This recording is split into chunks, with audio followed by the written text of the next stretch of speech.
जय हिंद दोस्तों, मैं विजय गुरु।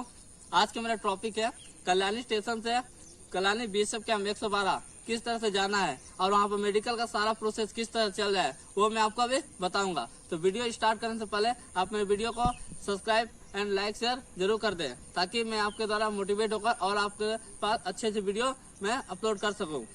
तो चलिए अभी हम बात करते हैं कि कल्याणी स्टेशन से बीएसएफ कैंप किस तरह से जाना है। तो सबसे पहले आप जहां भी रहते हैं वहां से आपको कल्याणी स्टेशन तक तो आना ही पड़ेगा। वहां आकर आप 4 नंबर से बाहर निकलिएगा। 4 नंबर प्लेटफॉर्म से बाहर निकलकर वहां पे टोटो, जीप और ऑटो भी वहां पर मौजूद है। ठीक है, तो ऑटो वहां से पकड़िएगा, 30 रुपया लेगा। पूरा आपको कल्याणी 112 बीएसएफ कैंप गेट के पास पहुंचा देगा। ठीक है, और आप जीप पकड़ते हैं तो वो आपको 7 नंबर तक ले जाएगा। वहाँ का भाड़ा आपको 15 रुपया है, वहीं तक आपको उतारेगा। वहाँ से 10 रुपये टोटो दीजिएगा। टोटो पकड़ कर आपको 112 कैंपस के पास वो उतारेगा।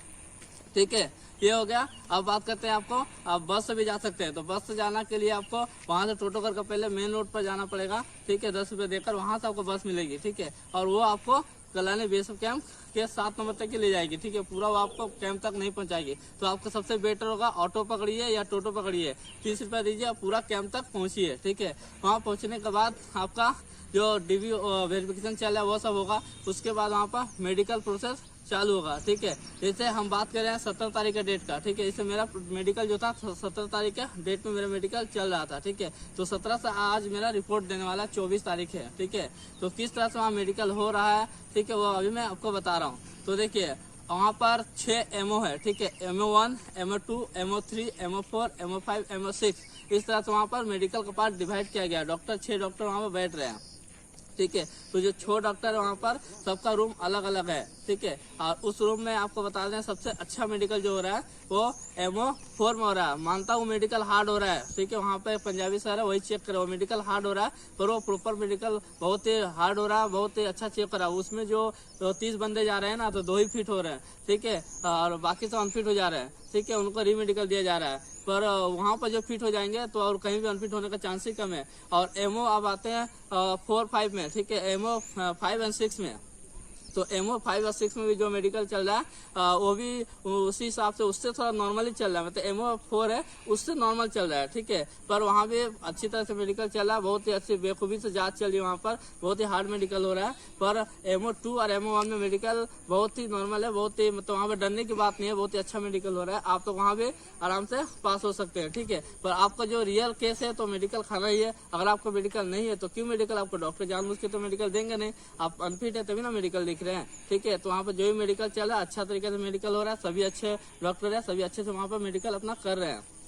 MO1 में मेरा मेडिकल हुआ था, वहाँ पर मेडिकल मैंने बहुत ही वहाँ पर 25 बंदों का एक दिन में वहाँ पर मेडिकल हुआ है MO1 में, और 25 बंदे वहाँ पर गए थे। 25 में आपका 7 रीमेडिकल खाए हैं, बाकी सभी फिट हो गए हैं। ठीक है, रिपोर्ट अभी आया नहीं पर मेरे हिसाब से मैं बता रहा हूँ। ठीक है, क्योंकि जो अपना बंदा गए वो लोग बताएं कि मैं फिट हूँ इसलिए। ठीक है, तो मेरा भी रिपोर्ट पता नहीं है, रिपोर्ट आएगा तो मैं उसको भी शेयर करूंगा। ठीक है, MO2 का भी डॉक्टर है, वो भी बहुत अच्छे। वहाँ पे मेरा फ्रेंड गया था 13 तारीख का जो डेट था उसमें उन लोगों का रिपोर्ट आया। तो रिपोर्ट आने के बाद वो बताया कि मेरे जो बैच था उस बैच में उन लोग का 25 में कम से कम 20 बंदे वो फिट हुए हैं। ठीक है, एक मेरा फ्रेंड है वो मुझसे वो शेयर किया था, वही मैं आपको शेयर कर रहा हूँ क्योंकि MO2 में मैं मौजूद वहाँ पर नहीं था।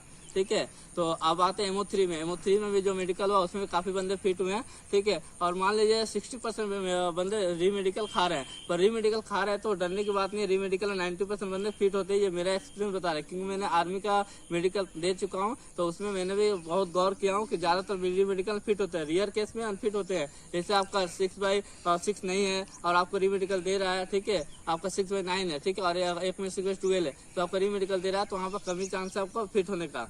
ठीक है, पर जो डॉक्टर मेडिकल कर रहे हैं बहुत सारा बॉडी का पूरा पार्ट से चेक हो रहा है। ठीक है, कोई भी पार्ट वहाँ बाहर नहीं जा रहा है। जिससे बता रहे एक हाथ का कंपन ये मेडिकल हो रहा है, ये हाथ का आप इस तरह से रखाएगा, दोनों हाथ रखा जाएगा। ठीक है, मैं एक हाथ से दिखा रहा हूँ, और ये हाथ इस तरह से कप रहा है ना, ये कपेगा तो आपको वहाँ पर रीमेडिकल दिया जाएगा। ठीक है, इसमें अनफिट करता है क्योंकि आपका कमजोरी, आप यहीं पर अगर डर रहे हैं हाथ काँप रहा है तो आपका गन कैसे उठाइएगा। ठीक है, ये हो गया। फिर से आपका पाँव का फ्लैट फुट है ना, तो आप वहाँ फ्लैट फुट होता है। ये यहाँ पर पाँव में जूता पहना हूँ, मैं खोल के दिखा दे रहा हूँ। ये यहाँ पर ये पाँव का है ना, ये गड्ढा नहीं रहने से भी आपको वो रीमेडिकल देगा। ठीक है, इसको भी अनफिट करा दिया जाएगा। अब बताते हैं आपका नोकनी किस तरह से चेक करा वो भी दिखा दे रहे हैं। देख लीजिए, आपको नोकनी दिखा दे रहे हैं। ये आपका पाँव का इस तरह रखाया जाएगा। ठीक है। इस तरह कर ये पाँव में जो गैप है, ये गैप नहीं रहने से आपको वहाँ पर अनफिट करार कर दिया जाएगा, ठीक है। इस तरह से पूरा खड़ा रहना। अगर ये ऐसा टच हो जाता है, इसे दिखा रहे हैं, देखिए ये टच हो जा रहा है, तो आपको ये पूरा टच हो रहा है ना, ये टच होने से आपको नोकनी है, ठीक है। इसमें भी आपको रीमेडिकल देगा, ठीक है, पर डायरेक्ट अनफिट आपको किसी भी चीज में नहीं करेगा, ठीक है। और आता है आपका कैरी एंगल, ये हाथ इस तरह रखाएगा आपको डॉक्टर, रखने के बाद आपका एंगल चेक किया जाएगा। ये जो कैरी एंगल है ना, ये अगर आपको इस तरह होता है तो आपको वहाँ पर कैरी एंगल में अनफिट करा दिया जाएगा, ठीक है। और आपको हाथ का पसीना चेक किया जाएगा, इस तरह से मुट्ठी को बंद कराएगा, खोलेगा, बंद कराएगा, खोलेगा। अगर इस तरह करते वक्त आपका हाथ में पसीना आ रहा है तो आपको पसीना में अनफिट कर दिया जाएगा, ठीक है। फिर हाथ को इस तरह चेक कर रहा है, ठीक है, आपका फिंगर चेक किया जा रहा है, हाथ को इस तरह से इस तरह फिंगर चेक किया जा रहा है, ठीक है। ये सब चेक करें, कलाई रिस्ट मोड़ने बोल रहे हैं, ठीक है, इसको भी चेक किया जा रहा है, ठीक है। हाथ का रोलिंग कराया जा रहा है, रोलिंग हो रहा है हाथ का, दोनों साइड से रोलिंग होगा, बैक साइड फ्रंट साइड दोनों रोलिंग करा रहे हैं। फिर से हाथ का शोल्डर मूवमेंट करा रहे हैं, वहाँ पर इस भी चेक हो रहा है। अगर इसमें भी कोई दिक्कत है तो आपको वहाँ पर मेडिकल अनफिट किया जाएगा, पर डायरेक्ट अनफिट नहीं, रीमेडिकल दिया जाएगा। जो ही बता रहा हूँ वो हर चीज़ में आपको रीमेडिकल का आपको दिया जाएगा, ठीक है। अब बात करते हैं आपका जैसे पाँव का, तो जैसे ये एंगल चेक किया जा रहा है, ठीक है, आपका पाँव टेढ़ा है कि नहीं है, तो पाँव आपको इस तरह सीधा खड़ा कर दिया जाएगा, इस तरह से नोकनी चेक किया जाता है। उसी तरह ये एंगल आपका अगर यहाँ से पोर्शन यहाँ से किसी भी तरह का अंदर साइड में झुका हुआ है या ज़्यादा बाहर की तरफ है तो उसमें भी आपको अनफिट कर दिया जाएगा, ठीक है। आपका स्ट्रेच मार्क्स बॉडी में कहीं पे स्ट्रेच मारते हैं, जैसे कोई इंसान मोटा होता है, अचानक पतला होता है तो उसका ना स्ट्रेच होता है बॉडी में, कहीं ना वो दाग रह जाती है, ठीक है, वहाँ फटा करके दाग रहती है, ठीक है। इस तरह ऑपरेशन के बाद होता है ना, तो उस दाग रहे उसमें भी आपको डाउट है तो उसमें भी आपको मेडिकल दे रहा है। आँख चेक किया जा रहा है, आँख में बता दे रहा हूँ, आई डिस्टेंस जो चेक कर रहा है वो चार्ट मेरे पास है, वो चार्ट में अभी आपको वीडियो में साइड में दिखा दूंगा, जो चार्ट वहाँ पे चेक हो रहा है, ठीक है। वो प्रॉपर चार्ट वही है, आप वीडियो में मेरा देख लीजिए, साइड में अभी वीडियो में वो चार्ट को दे दूंगा, ठीक है। और डिस्टेंस जो है आपको 20 मीटर का डिस्टेंस पर रख के कराया जा रहा है, पर हर एमओ में अलग अलग है, ठीक है। एमओ के ऊपर डिपेंड करता है, कोई रूम में कर रहा है, कोई बाहर ही कर दे रहा है, ठीक है। कोई जैसे हम लोग का तो बाहर ही हुआ था, ठीक है, तो हम लोग का डिस्टेंस काफ़ी कम था, ठीक है, 15 मीटर का डिस्टेंस था, और बाकी सब 20 मीटर में कर रहे हैं। और अंदर का जो अंदर में नहीं गया तो अंदर का नहीं बता सकता हूँ, ठीक है। स्क्रीन चेक किया जा रहा है, हाथ को ऐसे रखकर आपको मनी को चेक किया जाएगा, इस तरह घुमाना है मनी को इस तरह, पर आपको हेड को मूवमेंट नहीं करना है, हेड मूवमेंट करने से आपको लिख देगा स्क्रीन, ठीक है।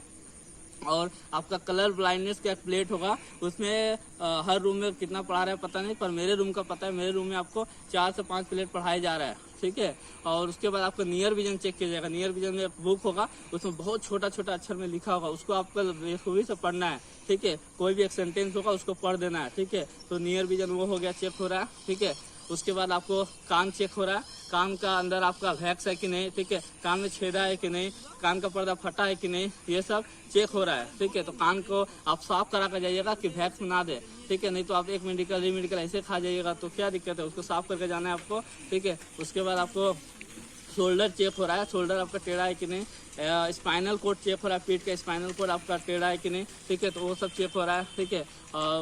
और सब बहुत सारा मेडिकल है, जितना मेरा जितना हो उतना मैं आपको बता रहा हूँ, ठीक है। और एक्सपीरियंस के द्वारा मैं और बता दे रहा हूँ, जिस तरह आर्मी होता है वो भी शेयर कर दूँ। वहाँ भी लैब 4 में जो चेक हो रहा है, एमओ 4 में, वो पूरा आर्मी ऐसा चेक किया जा रहा है वहाँ पर, ठीक है। तो वहाँ पर आपका क्या बोलते हैं, प्लेट कराया जा रहा है, प्लेट कराकर आपका कैरी एंगल चेक किया जा रहा है, ठीक है। जंप कराया जा रहा है, वो नस चेक करने के लिए, यहाँ नस होता है, अगर आपका इस पोर्शन में नस हो रहा है, ज़्यादा टेढ़ा में रहा है तो वहाँ पर आपको नस में रीमेडिकल दिया जाएगा, ठीक है। तो पाँव में अगर नस हो रहा है तो आपको ज़्यादा जंप करा रहे हैं ना, ऐसे जंप करा रहे हैं तो आप वहाँ पर थोड़ा स्मार्ट बनिए, ज़्यादा जंप नहीं करना है, वो आप ऐसे कर दीजिए, ठीक है, पर जंप मत करिएगा, ठीक है, क्यों झुंड में वो पकड़ नहीं पाएंगे, ठीक है। तो मैंने 2-3 लड़कों को बचा भी लिया हूँ, ठीक है। और अगर आपको बोले दोनों हाथ इस तरह खड़ा करने हैं तो हाथ पहले से खड़ा करके नहीं रहना, देखिए कहाँ से चेक कर रहा है, अगर उस कोने से करे तो आप नॉर्मली चेक ऐसे ही रहिए, ठीक है, पूरा स्मार्ट बन के रहिए, जब आएगा आपके पास तभी आप करिए। एक एंगल में आपको एक पैर में खड़ा करा देगा, खड़ा कराकर आपको क्या चेक करा है, बहुत से लोग कंफ्यूज है, पर इसमें भी फ्लैट फुट चेक हो रहा है ऐसे करके, ठीक है। नोकनी आपको सुला दे रहा है, सुला कर बैठाकर पैर सीधा कर दे रहा है, उसमें चेक हो रहा है। उसके बाद पाँव को ऊपर करने वाला, उसमें चेक हो रहा है, ठीक है। नोकनी 3-4 टाइप से चेक करा, वो डॉक्टर के ऊपर डिपेंड करता है। हमारे में सिर्फ खड़े होकर चेक हुआ है, अदर्स रूम में जो चेक हो रहा है वो सुला भी दे रहा है, ठीक है, बैक करके चेक कर रहा है, पैर उठाकर चेक कर रहा है, तो इस तरह से वहाँ पर नोकनी चेक हो रहा है, ठीक है। तो और बाकी आपका चेस्ट वगैरह का बता दे रहे हैं, चेस्ट वगैरह चेक हो रहा है, वहाँ पर फिर से हाइट चेक हो रहा है, फिर से वेट चेक हो रहा है, फिर से चेस्ट चेक हो रहा है, ठीक है। अगर वहाँ भी आप नहीं फुला पाते चेस्ट तो आप वहीं पर अनफिट कर दिया जाएगा। और आपको वहाँ पर एक्सरे वगैरह, पहले आपको लैब टेस्ट जो होगा शुरू में, तो लैब टेस्ट जो हो रहा है तो वहाँ पर लैब टेस्ट होगा, वहाँ उसमें आपका ब्लड लिया जाएगा, यूरिन लिया जाएगा और आपका एक्सरे किया जाएगा, ठीक है। उसका रिपोर्ट आने के बाद आपका फुल मेडिकल होगा। तो इतना सारा मेडिकल में चल रहा है, ठीक है। जितना मेरा हुआ उतना मैं बता दिया आपको। और आपको इसे प्राइवेट पार्ट्स का भी चेक हो रहा है, ठीक है। प्राइवेट पार्ट में आपका चेक किया जाएगा को ठीक है कि नहीं, उसको खोल कर चेक किया जाएगा आपका, ठीक है। प्राइवेट पार्ट को अच्छी तरीके से आप उसको साफ सुथरा करके जाए, ठीक है। वहाँ पर पूरी चेक किया जा रहा है, आपका पाइल्स वगैरह चेक किया जा रहा है, ठीक है। तो पाइल्स वगैरह इसका होने से उसको अनफिट कर दिया जा रहा है, ठीक है। तो आपका अगर है तो वहाँ पर बेखूबी से बचने की कोशिश करें किसी भी तरह, ठीक है। और बस इतना ही, जितना मैं जाना मैं उतना बताया आपको। और ज़्यादा जानकारी चाहिए तो आप हमें कमेंट करें और मैं पूरी जानकारी वहाँ का दे दूंगा। अब बात कर रहे हैं मेडिकल वहाँ पर लेट क्यों चल रही है, ठीक है। जिससे मेरे 17 वाले हैं 24 हो गई आज, ठीक है। तो इतना लेट हो गया, अभी तक हमारा रिजल्ट तक नहीं आया, ठीक है। तो शुरू दिन से 12 तारीख वाले दिन से ही वो लेट चल रही है, इसलिए हम लोग का भी लेट हो रहा है, ठीक है। कोई प्रोसेस वहाँ पर ऊपर से जो ऑर्डर रहेगा उसी तरह चल रहा है, वो अपने मन से कोई कुछ वहाँ कर नहीं रहा है। पर हर जगह से मुकाबले ऐसे कुछ भी हो गया, मुर्शिदाबाद हो गया, कल्याणी सेंटर बहुत पीछे है, बहुत ही लेट प्रोसेस कर रही है। आप अगर कहीं दूर से आ रहे हैं तो अपना पैसा खाना वगैरह जुगाड़ लेकर जाए, क्योंकि रेंट भाड़ा बहुत ज़्यादा ले रहा है कल्याणी में, खाने का पैसा ही बहुत ज़्यादा चल रहा है, ठीक है। कैंप के अंदर खाना 30 रुपये, पर बाहर बहुत ज़्यादा खाने का पैसा है और रहने का पैसा ही बहुत ज़्यादा ले रहा है, ठीक है। तो वहाँ पर सुविधा अपना लेकर आए, ये नहीं कि वहाँ पर सर लोग को बोल रहे हैं तो कोई सुविधा नहीं देंगे आपको, वो बोलेंगे आपको धैर्य रखना पड़ेगा। वहाँ पर फौज में आना है तो धैर्य रखना पड़ेगा, तभी आपको कुछ होगा, नहीं तो आप फिलहाल फौज के लायक नहीं, ऐसा बोल दिया जा रहा है, ठीक है। तो आप धैर्य रखें और पैसा अपना लेकर जाए, क्योंकि वहाँ पर बार बार बोल रहा हूँ 7 दिन अपने हाथ में लेकर जाना वहाँ पर, नहीं तो आपको वहाँ पर भूखे आपको मरना पड़ेगा। क्योंकि कैंप के बाहर ना कोई दुकान है ना कुछ, वहाँ से आपको 3 से 2 किलोमीटर दूर जाना पड़ेगा हाईवे, वहाँ आपको दुकान मिलेगा। तो वहाँ पर जाने के लिए पैसा की जरूरत पड़ेगी, तो पैसा आप पॉकेट में लेकर जाए, 7 दिन का खर्चा आप अपना लेकर जाए, नहीं तो जो दूर से आ रहे हो वो फंसेंगे, ठीक है। और ना ही आपको वहाँ से कोई हेल्प करेगा, ठीक है। तो ये पूरी जानकारी वीडियो को हो गई। अगर आपको कहीं भी किसी भी तरह की डाउट है तो आप हमको SMS करें, ठीक है, कमेंट करें और मैं आपको पूरी जानकारी और देता रहूँगा, ठीक है। और जो आई चार्ट का बात है वो आई चार्ट में साइड में अपलोड कर दूँगा, और एक डायरेक्शन भी चेक हो रहा है किसी किसी में, तो डायरेक्शन का भी चार्ट में अपलोड कर दूँगा, आप दोनों चार्ट आप देख सकते हैं, ठीक है। चलिए आगे मिलते हैं नेक्स्ट वीडियो के साथ। जय हिंद, जय भारत।